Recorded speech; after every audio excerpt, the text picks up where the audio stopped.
You know where you are? This is TeamNet TV, Liberia's first online TV station, bringing you the best in internet broadcasting in Liberia. TeamNet TV, backed by the Office of the Vice President of the Republic of Liberia, chief sponsor for TeamNet TV.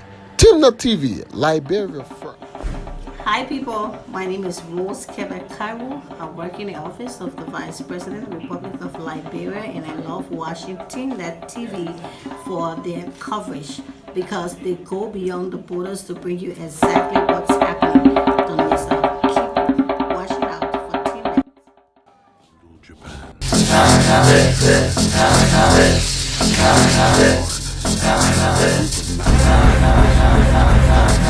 Go hey little mama, I could transform.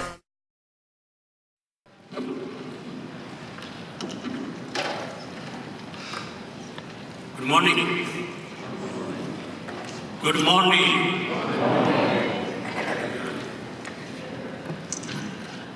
We have one more day to go. Today and tomorrow, actually, 2 more days. So we want to make sure that the energy is in the room. Good morning. Excellent. Welcome to the second day of our gathering here. Let me take the privilege and recognize our dignitaries in the room. Her Excellency, Vice President, Chief Dr. Joel Howard Taylor, Vice President of Liberia,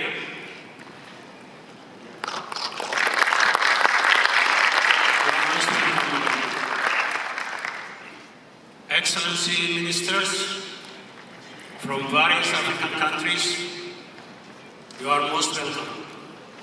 Ambassadors, Head of the Diplomatic Corps,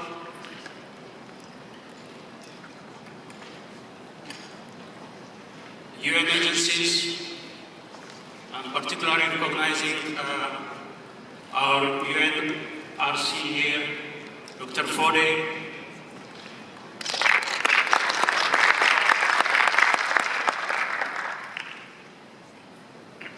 JICA Vice President, Senior Vice President, Mr. Kato Harishi,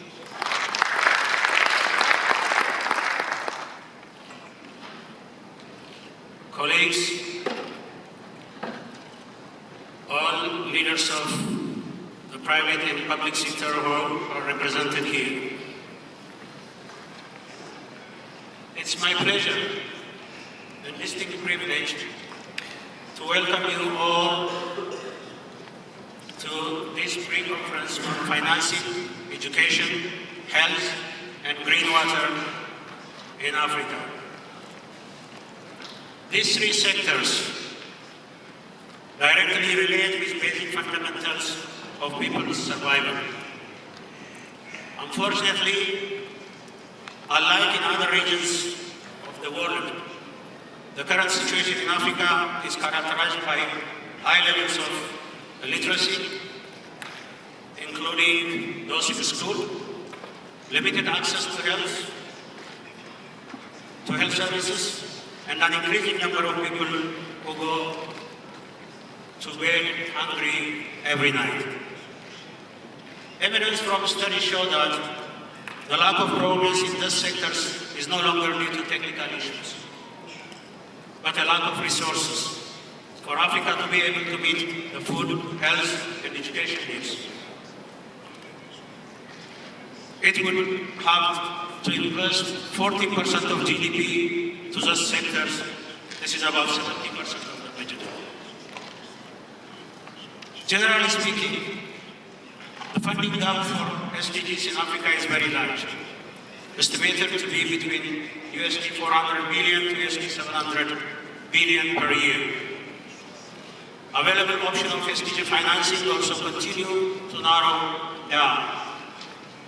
Although the SDG financing gap for Africa is big if left to the continent, it is small when compared to available resources globally. The Addis Ababa Action Agenda outlined the main potential SDG financing sources, namely raising domestic resources, global partnership.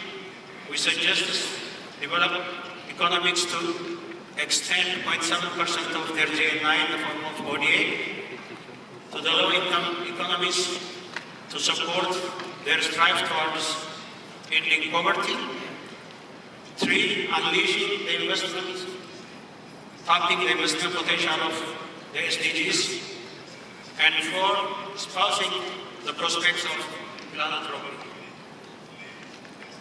Unfortunately, less than half of the OECD's Development Assistance Committee members are meeting the target of 0.7% of GNI. Domestic revenue gap remains high, and the illicit financing flows remains large. The huge investment needs on Africa economics, who are predominantly low-income economies, have led to fast-paced accumulation of debt, resulting into credit rating downgrades and as well as weakening physical positions.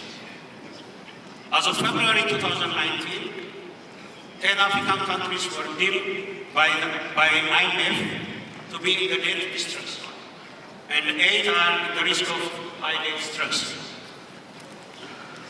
Debt service has raised substantially a share of the budget, in some instances in excess of 10% of the national budget, a trade-off of the social development sectors.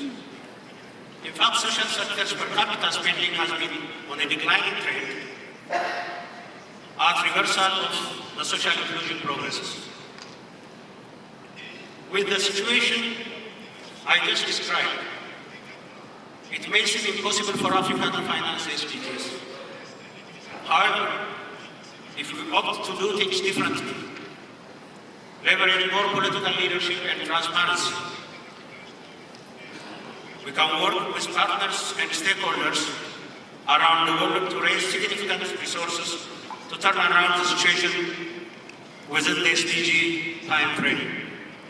Starting with the most critical sectors with SDGs that can be referred to as more African-specific than the others. This can be done through the establishment of African-based funding for education, health, and green water. According to the costing of the various SDG goals for low-income countries of Africa, an incremental amount of US 21 billion for education, 20 billion for health, and 36 billion for green water per year is needed. It is not my intention to deliver the keynote speech because we are so privileged to have Her Excellency, the Vice President of Liberia, who will give us a key message. We will set the stage for further deliberation and financing critical SDGs sectors in Africa. With the support of everyone here and our African leaders and partners, it is possible to raise and efficiently use African funds to promote social inclusion and improve human development for our people. Thank you for your kind attention, and I wish, again on my side, a very fruitful deliberation as yesterday, today. Thank you very much.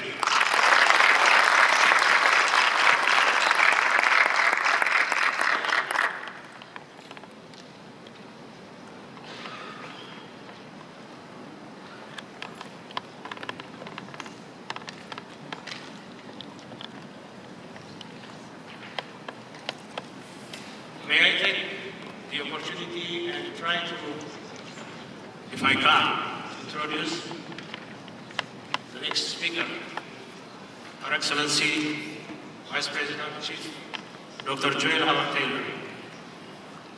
It's a long CV. I'm not trying to recap. It's just impossible. I was trying actually to take stock of how many universities she attended and she went, and I couldn't. It's really, it's too much. So I'm trying to put it in a very humble way I am sure Your Excellency will understand me. This is my capacity. Vice President Chief Dr. Taylor served as Senior Senator of Bone County with a resounding mandate from the people of Bone County to represent their interests, hopes, and aspirations, as evidenced by her education as Senator in 2005 and again in 2014. Vice President Chief Dr. Taylor, as I mentioned, attended a lot of universities, starting from her college diploma in West Africa, University of Liberia, where she earned her basic science in economics, American Institute of Banking, where she has a master's in banking and finance, Cuttingham University, master's in business administration, MBA finance, and San Clement University College of Governance, honorary doctorate degree, and Louis Autor Grimm's School of Law, there also LLB.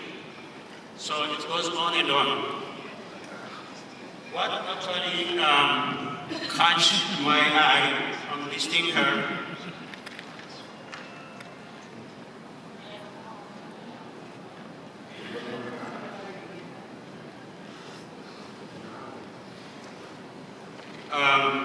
is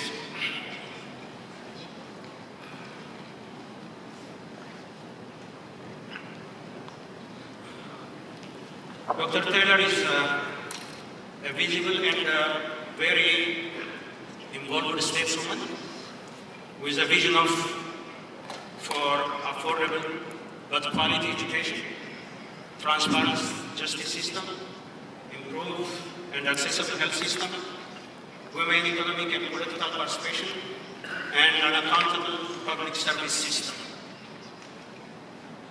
I think this is one of the great legacy and point that honestly attracted all of us among all other things to invite Her Excellency to be our keynote speaker on this historical day of discussing one of the most daunting but doable challenge that Africa has to deliver on if Africa is seriously moving towards meeting the SDGs.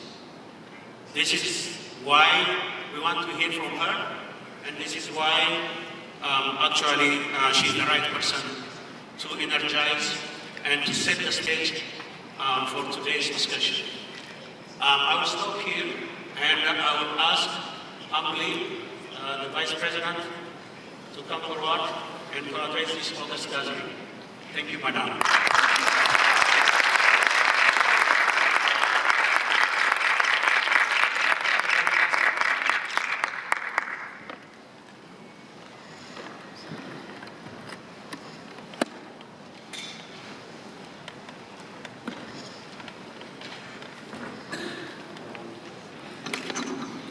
Thank you, Dr. Pikash.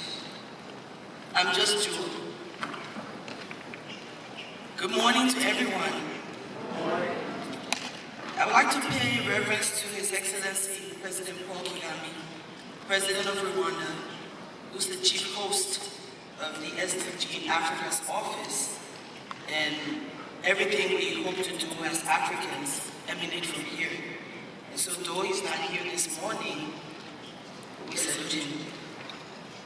Excellencies, President of the Republic of Liberia, who happens to be a member of the board of the SDG Africa office, who has been clothed with the responsibility to open the West African office, and that will oversee the Mano River Union, and hopefully ECOWAS as we go ahead. This is a project that we have been assiduously working on, and I would like to extend his apologies for his inability to be here with you during this forum. He's asked me to represent him, and it's an assignment that I hope to perform to the best of my ability. Before I begin my presentation, please allow me to give thanks to the Almighty God, who has allowed the Liberian delegation and I safe passage from Monrovia to Kigali, the capital of one of the most amazing African nations in the world. Which is so as a result of the vision of one man and the unwavering commitment of an entire nation. I still wonder how he's gotten this done. But he's proven to all of us that again, what we hope and desire for our people and ourselves are possible. The combination of the political will from the president of Rwanda and the commitment of his people is a result of all of the best things that Africa hopes to be. We are grateful for this stellar example of the kind of leadership paradigm needed across Africa today. My gratitude also goes to Dr. Bigasha and the SDG Africa family and the organizers who's made the last 3 days possible. Thank you for allowing me this rare opportunity to add my voice to these critical discussions. As a Pan-Africanist, my heart always skips a beat every time the name Rwanda is mentioned. The greenest city, the cleanest city, the country with the best governance platform. All of what is best in Africa happens to start with the name Rwanda. I believe it is a glaring reminder that all African nations have the same capacity to turn our stories of tragedies into successes. And it shows that we have the ability to muster the political will to transform our nations for the betterment of our people. If this can be done, there should be no more sad stories about the wars of Africa and whether or not our abundant natural resources are a blessing or a curse. Indeed, there should be more and more stories which show the unlimited possibilities. Firstly, of our great African heritage, and secondly, the commitment of national leaders to leave what has been given to us better than the way we found it. If only each of us could manifest this simple choice in every sphere of our national lives, the topic for our discussions would indeed be quite different.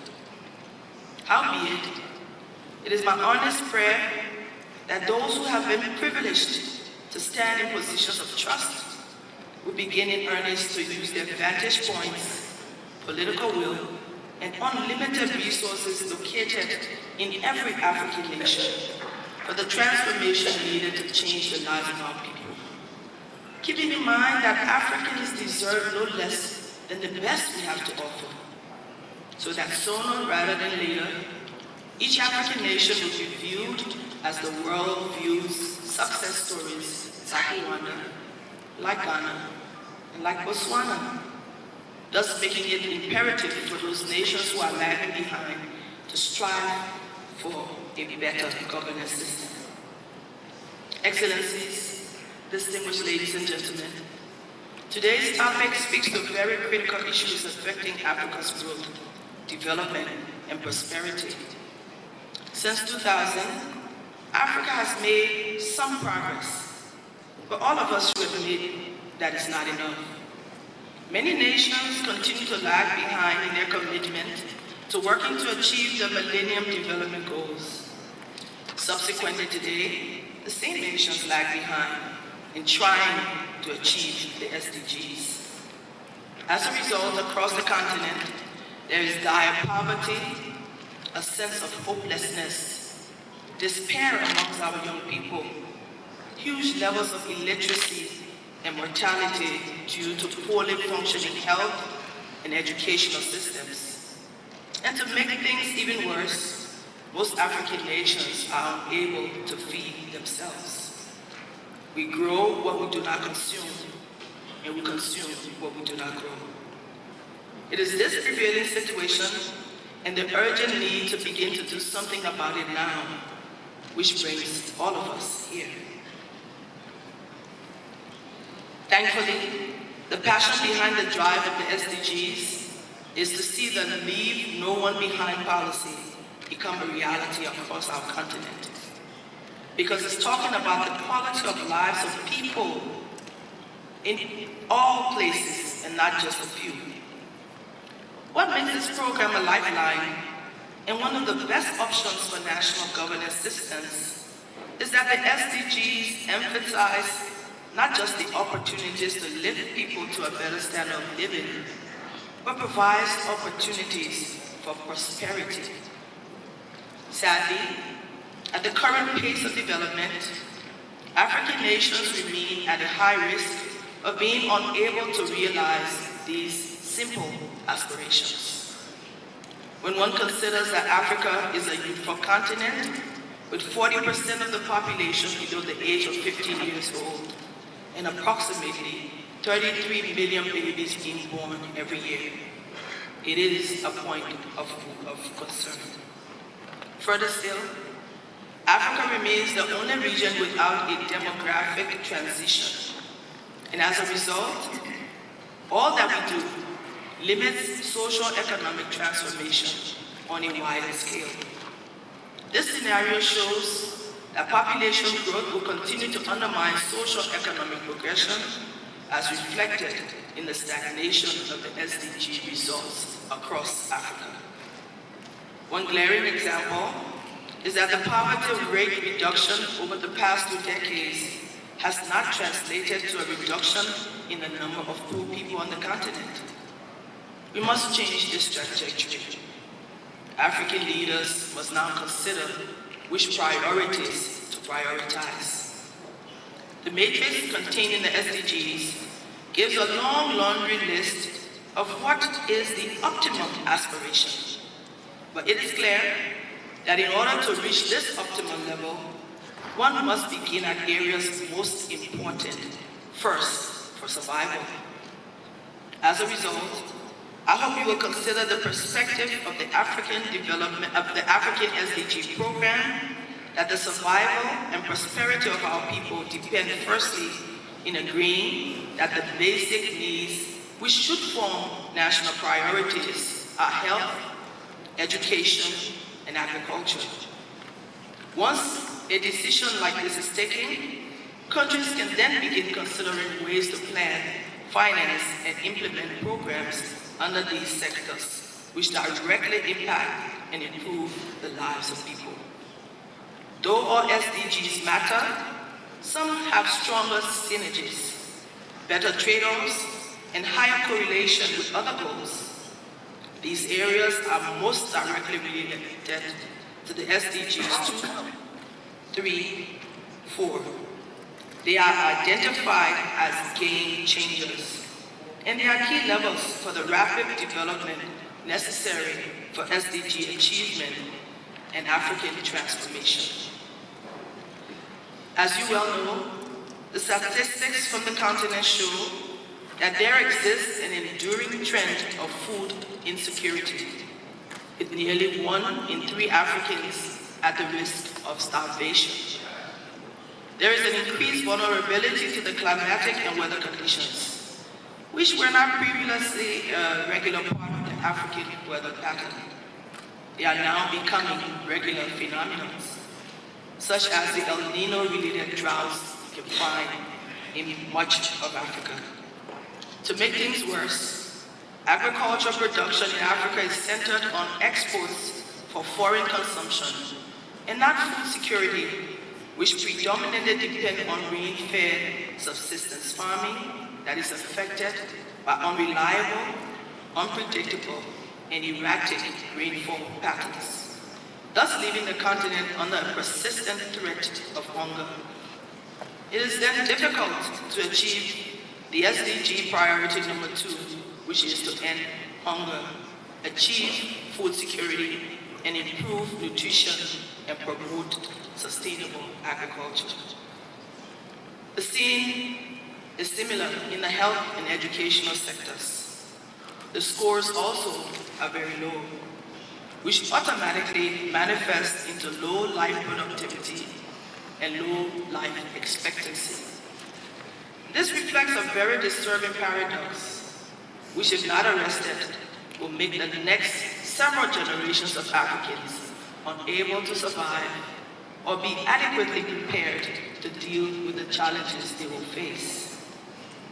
This paradox is that most African countries boast of more children being in school. The large numbers actually look great, but truthfully, a majority of those children in school, unfortunately, cannot read or write at expected levels because of the associated very poor quality of the educational system. So while African nations boast of the enrollment numbers, the quality and completion rates have stagnated or continue a downward trend.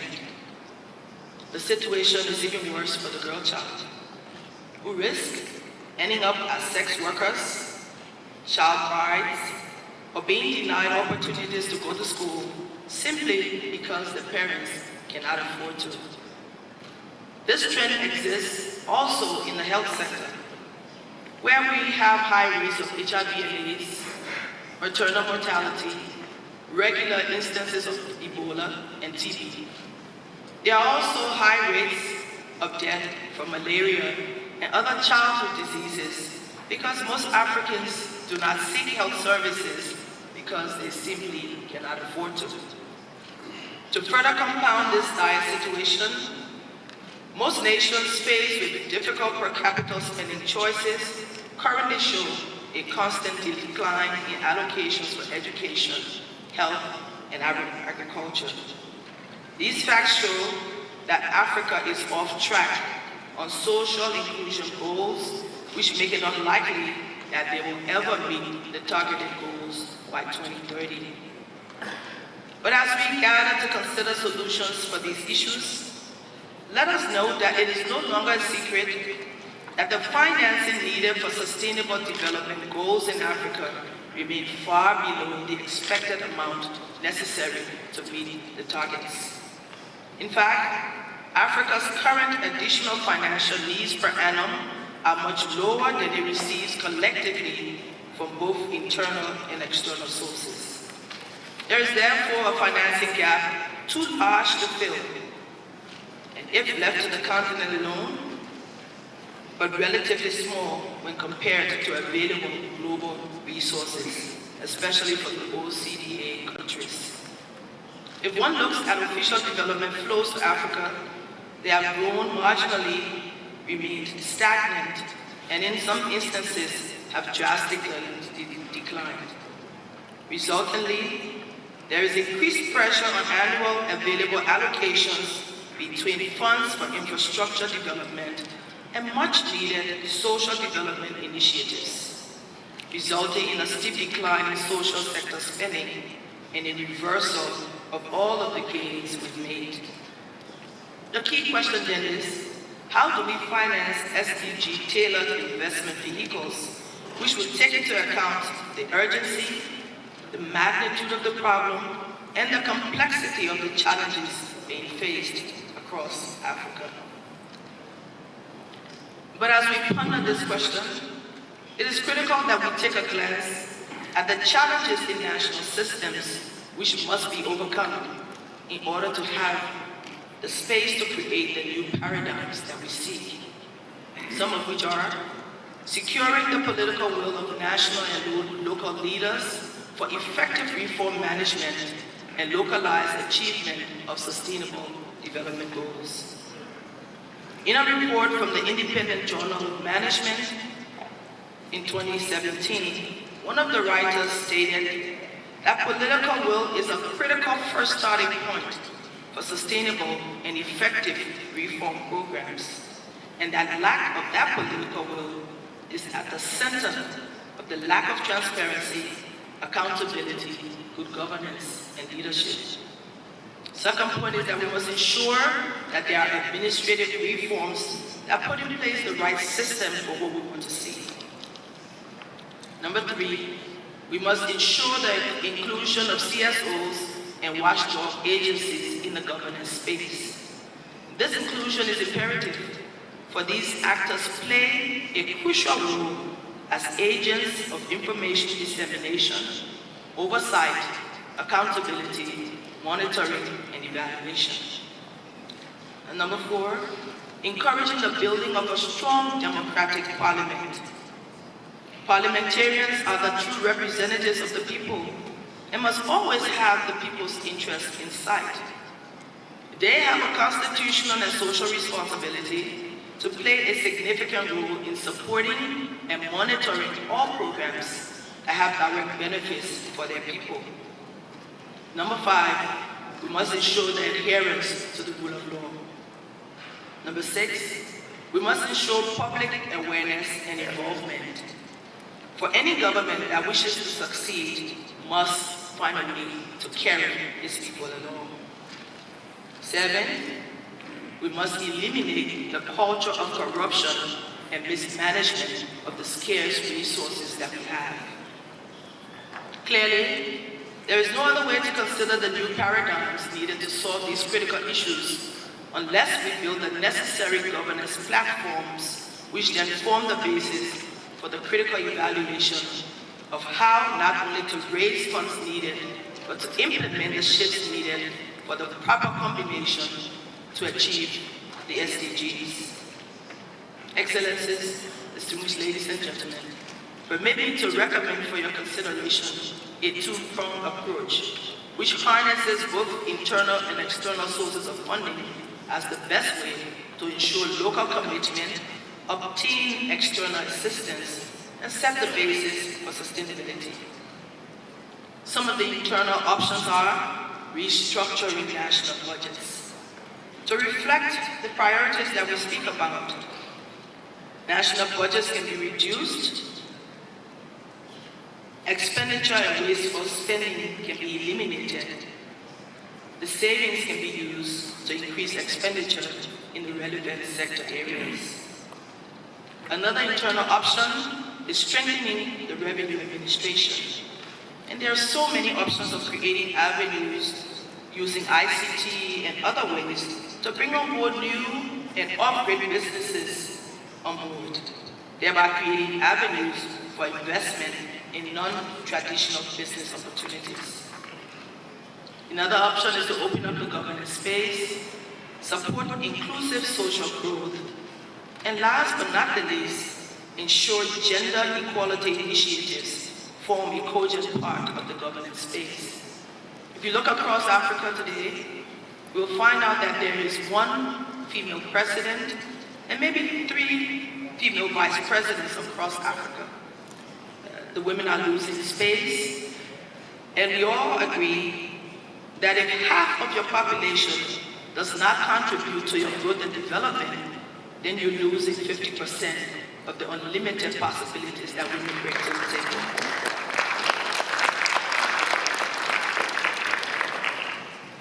In looking at the external options, we should begin to advocate for the creation of a special Africa Global Fund for Education, Health, and Agriculture, which should be managed by Africans and our European partners and Western partners, and supported by the OECD countries and African nations as well.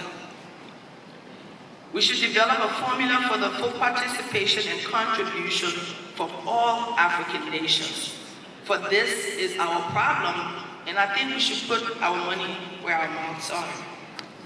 We should create a secretariat whose sole responsibility would be to convince and source contributions from African philanthropists for this generational initiative.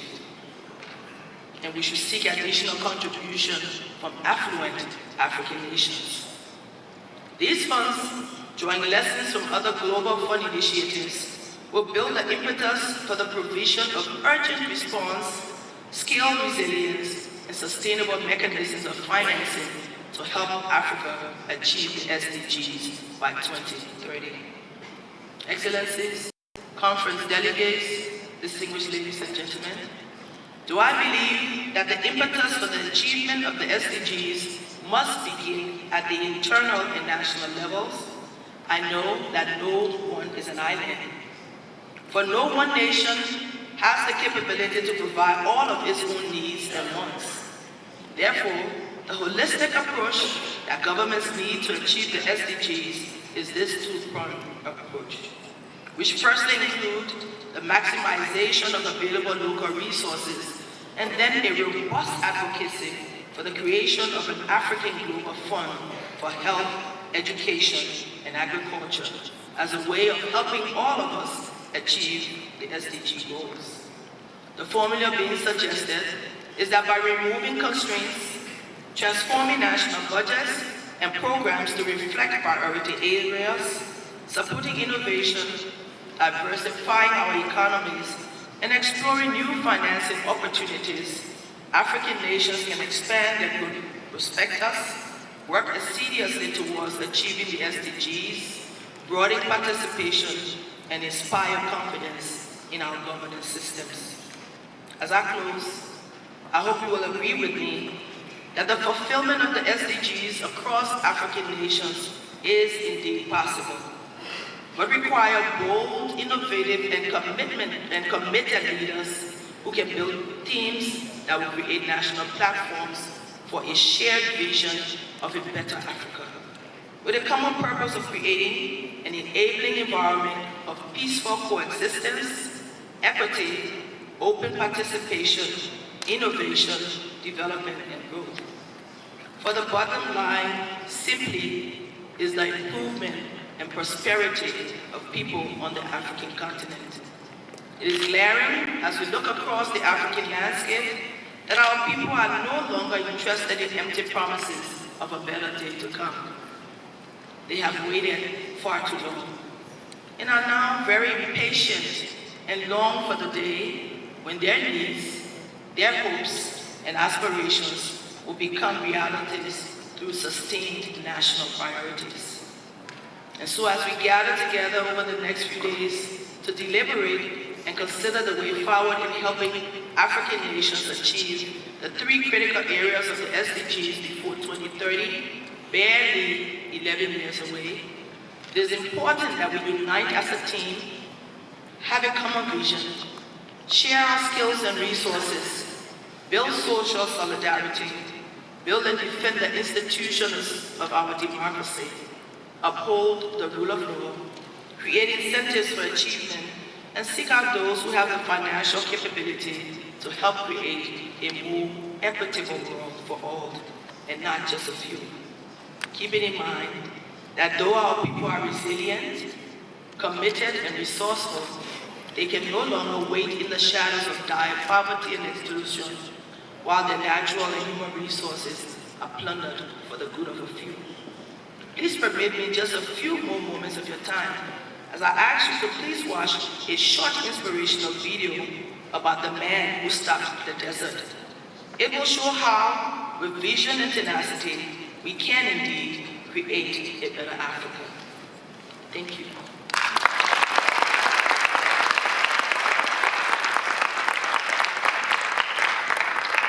The video, please. Where failure often means death, comes a story of hope. This illiterate son of a peasant farmer would one day explode the myth that one of Africa's greatest problems can only be solved with help from outside. The odds were stacked against him, but against the received wisdom of the time and faced with daunting challenges, he has emerged as a pioneer in the fight against the encroaching desert.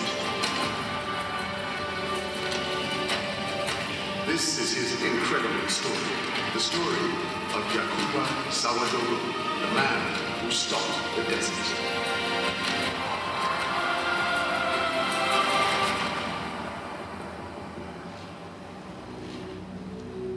There are many areas across our planet where deteriorating climatic conditions meet head-on with extreme poverty. None more so than this bleak belt of land between the Sahara Desert and the rich soils further south. It's known as the Sahel.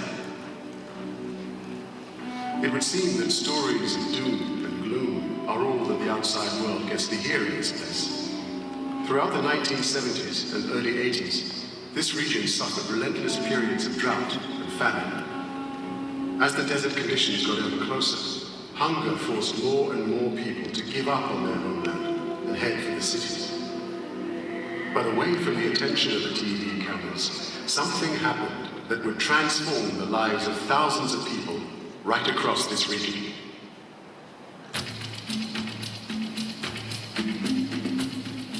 This is Yakuba Sawadogo, the man at the heart of this story. These days he's a highly respected figure in his community. But it wasn't always this way. A quarter of a century ago, when he first started his battle to save the soil, no one imagined just how successful he would become. Yet thanks to his work, vast moonscapes of desert land have been transformed into fertile, life-giving soil. Crops have been planted. Forests have regrown. And the people have returned. Les techniciens que nous sommes, on est venu constater les résultats extraordinaires que cette technique a permis d'obtenir. Ce qui fait qu'un producteur peut facilement doubler s'il veut tripler sa production. Yakuba is really amazing in what he's doing because he never ever stopped trying. He's like a scientist, and every year he's adding from his experience. Tira sene okugoga andi utosheleti Canada tunundurunda asmana wawa tondo taya lansara ni kasu sisi tom ko batuma. Yakuba single-handedly has had more impact on soil conservation in the Sahel than all the national and international researchers combined. But Yakuba's achievements have not been without opposition. We relive his fascinating journey.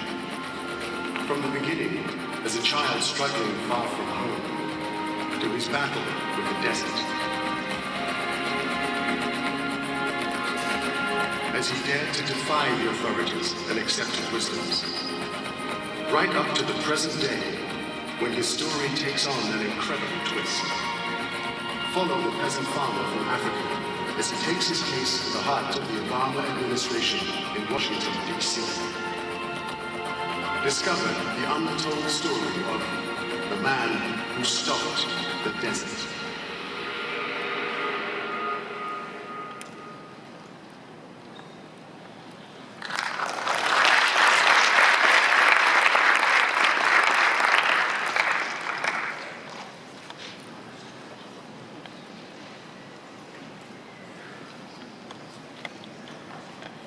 Thank you so much. I'll open for some questions and a discussion for the audience. I know some people are still skeptical about these funds. They tell you there's $1 million funds around. Why the funds now? So I'll let us take maybe 10 to 15 minutes for the audience to ask questions and get more guidance about this vision and where we're heading.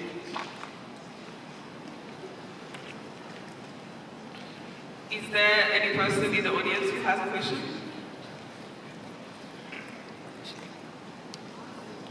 The ushers will give you a microphone.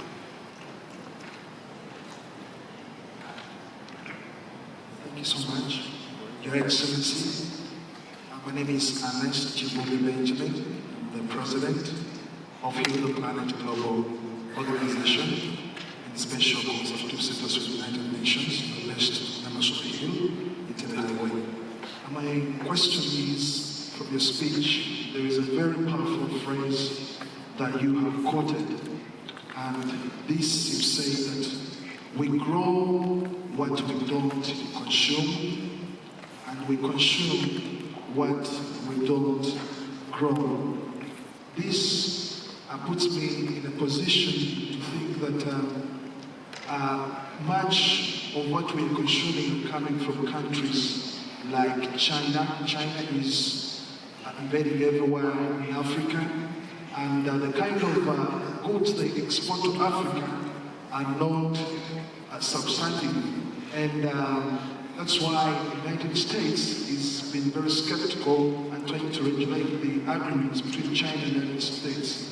how are we, the people of Africa, going to be protected from such imports into Africa that are very dangerous and they're not of good standard to us? And lastly, how can we be able to grow or to be empowered to grow what we can be able to feed our population and export? Thank you so much, Your Excellency.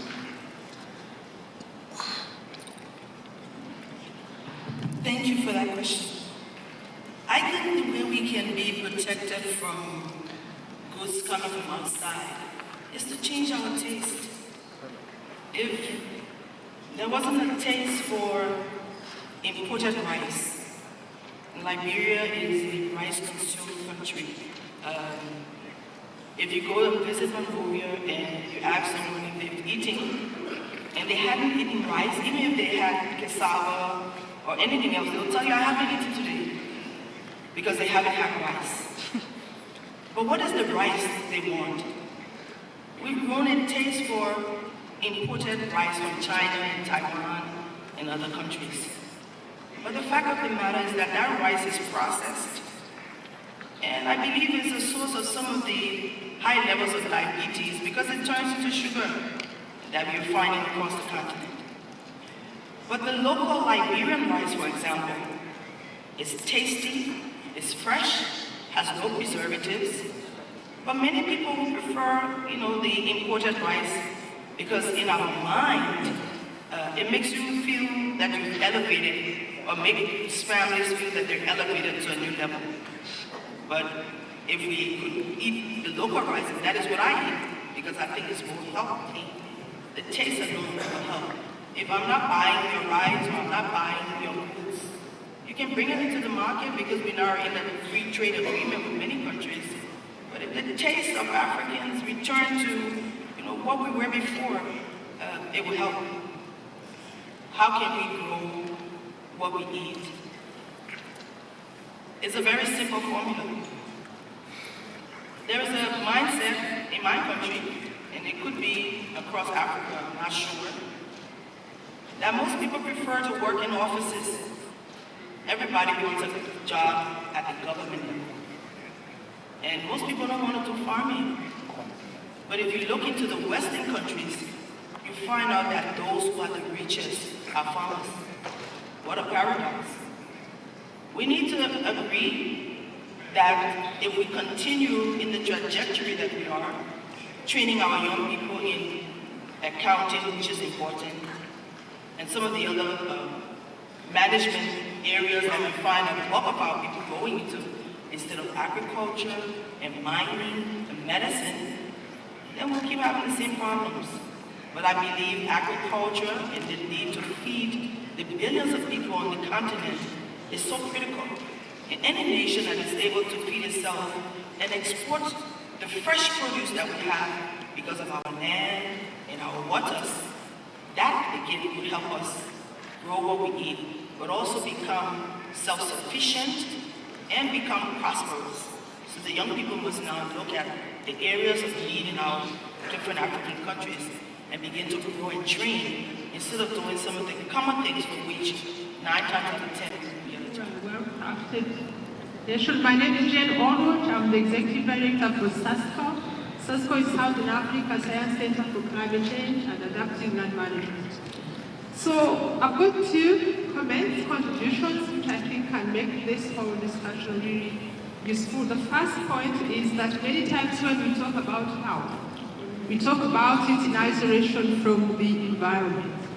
And yet, most of the diseases that actually are responsible for the death of many young people in Africa, they are environmental related.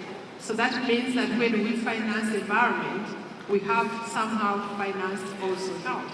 And the environment has got a lot of finances that we can actually talk about.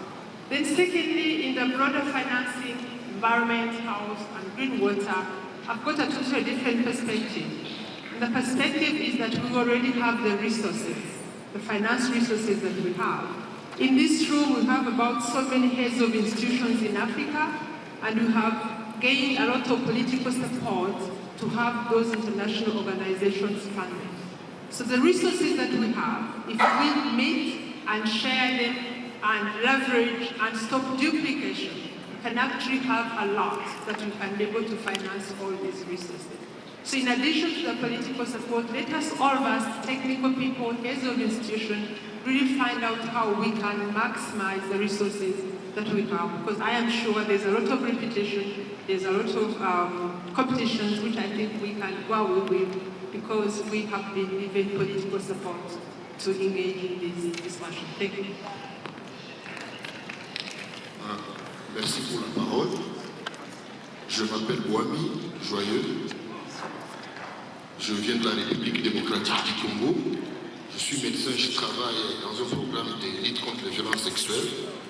Mais à présent, je travaille dans la riposte contre Ebola dans l'Organisation internationale des migrants. En fait, j'ai aimé la conclusion de l'oratrice parce qu'elle a parlé. Elle a dit que nous pouvons y arriver si nous avons des dirigeants engagés et audacieux. Maintenant, je voulais savoir quels conseils vous pouvez nous donner dans un contexte politique fragile. Give a beautiful speech and that's starting inspiring me. My name is Hajjaj Bakar. I'm from Chad and working with the APRM, the African Peer Review Mechanism.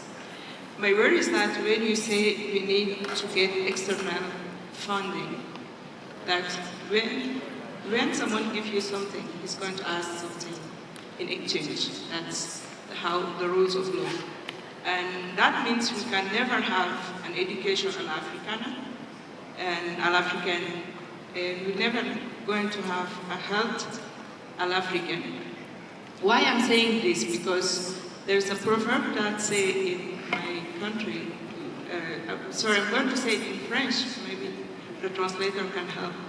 C'est quand on piétine la braise qu'on sent la douleur, which I think it means like, I don't know, the translator can help, but we need, like, as a young people, we need to have a leader. When you say that we can do the change, how to change the tendency? Because as a leader, I'm going to follow someone to show me the path. I need a repair. So I'm pure Pan-Africanist, and I really follow a lot of our, I can say that, grandfather that who are no more, like Kwame Nkrumah, Seli Halasi, Nyerere, and all other people. So I want you to tell us, how can we change this tendency? Like the kinds of leader that we need to follow to change all these things. Thank you so much. Thank you so much, Dr. Joseph. Yeah, thank you. I'm Dr. Joseph Nkurunziza, the chairperson of the Rwanda Civil Society Platform. Thank you, Your Excellency the Vice President, for the wonderful speech. When you read literature on health in Africa or development, they say poverty concentration remains high in Africa. Infant and maternal mortality remains high in Africa. Death, GBV, etc. But to me, I think the issues we have in Africa, it's not lack of funds. On that billboard, we see Quaker. In 1962, some African countries, their GDPs were higher than South Korea. So what went wrong? So don't you think that there's need for some political hygiene and honest planning within some African governments if we honestly need to achieve this SDGs? Thank you. Thank you so much. I will redirect to the panelists so you can answer the questions.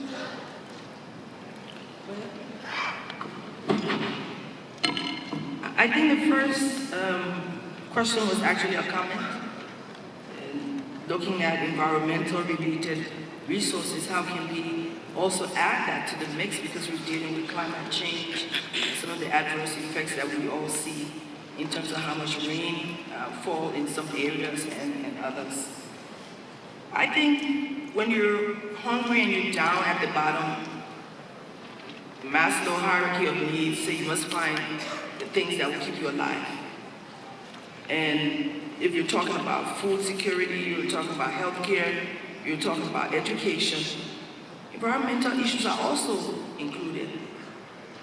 But the first thing we must do is, how do we survive? We're in a crisis point as Africa because of the numbers that you all see. How do we survive it? And once we get to the higher levels, we can now start to find a way to talk about some of the climate change areas and other things that might be at a higher level. I think they're still too high for where we are.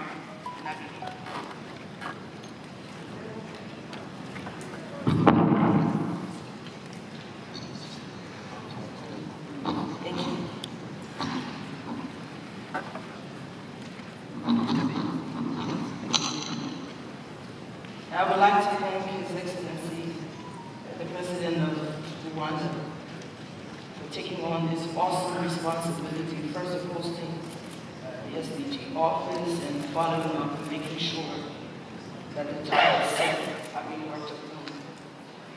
I also would like to add my voice to His Excellency, President Walker, in that the SDGs are indeed possible.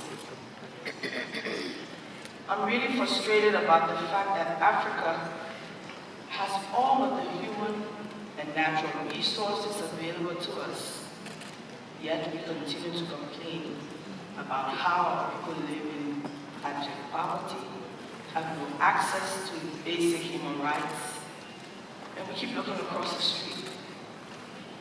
The SDGs are possible if we have leaders that will make the political decisions, to make the right choices, to find a way to turn some of the internal resources that are possible to begin this process. And then we can go out and find out what additional resources we can put together to help us achieve the SDGs. So I'd like to stop here for the moment and just say again, it is possible.